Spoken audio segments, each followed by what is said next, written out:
When Tracey talks, it is like we have reached nirvana. Give her a moment on screen and she steals the show. But what do we really know about the East End temptress? Hello, I'm Alex from EastEnders Weekly Podcast, and thank you for joining me as we board the jet to Tracey Island and delve into 10 things Tracey from EastEnders would like to tell you about herself, but she can't. Tracey had a one-night stand with Sharon's man. No, not Phil, although more on that later. Tracey had in fact involved herself in a quick tumble in bed with Dennis Rickman when he first arrived on the square, proudly returning her knickers to her over the Queen Vic bar.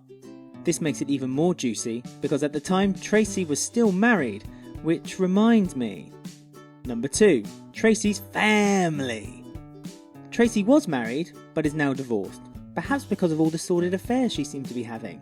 Is Shrimpy partial to Trace, or indeed Winston? We may never know. But what we do know is that she has a child who, for whatever reason, she doesn't see anymore.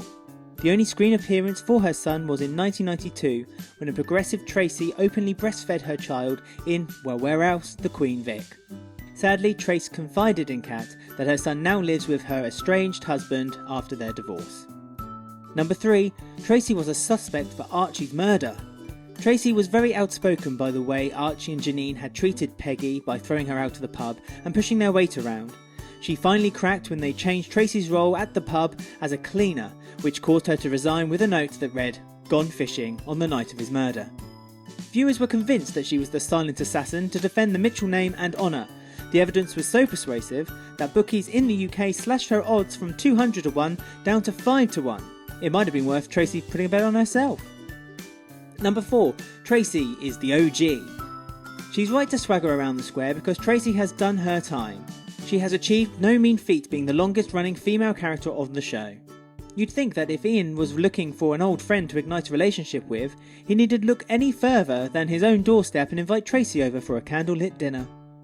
Number 5. Tracey can predict the future.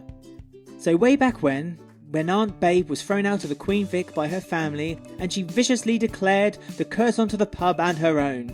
Well, Tracey predicted this very thing would happen almost 10 years before in 2008. During a confessional conversation with Sean Slater, Tracey revealed that she thought that whoever is unfortunate enough to live in the pub will be cursed, in her opinion. So, what do you think, Mick? I bet you're regretting that critique on Aunt Babe's trifle now. Number 6. Tracey will chew your ear off. Back in 2010, we were introduced to Fat Boy in the web series E20, a spin-off from the original soap where we were introduced to 4 youths who played and scammed their way around Walford. While giving his survival tips in Walford, Fat Boy warned his friends, don't talk to Tracey, as she goes on and on and on. I mean, Tracey's phone bills must be astronomical if that's to be believed. Number 7. Tracey was classically trained in ballet. Can the real Tracey please pirouette forward? Jane. Jane Slaughter, who plays our favourite market seller, sorry Shrimpy, was educated at the Elmhurst Ballet School and graduated straight into a role of an adaptation of Noel Streatfeild's novel Ballet Shoes. After this, Jane continued to land roles but wanted a more secure footing.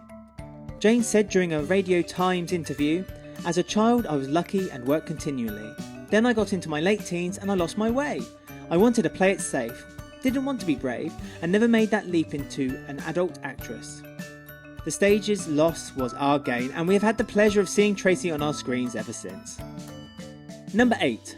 Tracey's Breathless find. On the 30th of April episode in 2009, Tracey found Heather Trott's inhaler. That's it. I have nothing wise to say, and nor can I elaborate. For some strange, weird reason, all the sources online I looked for information about Tracey felt moved to tell me, so I'm passing it on to you. 30th of April, 2009, Tracey found Heather's inhaler. Number 9. Tracey's CV. Tracey is a bit of a home bird and has kept her employment record close to her friends and family. However, she has had a rocky ride.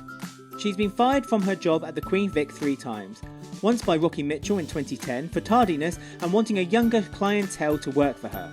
The second time she was out on her ear was the normally genteel Carters, who in 2013 asked her to leave as it was going to be a family affair. However, Shirley soon vanquished that. And the final time was with our good friend Woody Woodwood, who, for reasons, didn't want to work alongside Tracey. This provoked quite the riot with the residents though, and after poking the bee's nest, Mick gave her job back, much to Woody's embarrassment. As a note, Tracey had also owned the Bridge Street flower stall, worked with Ian at the Chippy, and when fired by the Woodmeister in 2017, gave Vincent Hubbard a hand at the Albert. And finally, number 10, Tracey was almost a Mitchell. Now, I told you I would come back to Phil later on, didn't I? And now is the time. Tracey has certainly got the allure. While Phil was in his crackers whack phase of his life, Tracey had given him an alibi to the police. Phil believed this to be a signal for him to make a move on Tracey for a date, or maybe more, but sadly for us all, she declined. This move was all on the strength that Tracey had lied for Phil, with him saying, "She's always had feelings for me." For more EastEnders content, including a spoiler cast for the following week every Tuesday, original videos every Thursday, and our podcast every Sunday, click to subscribe and ring the bell for notifications. Or click one of the videos for more content right now. You can also find us on Twitter, Facebook and Instagram simply by searching Walford Weekly.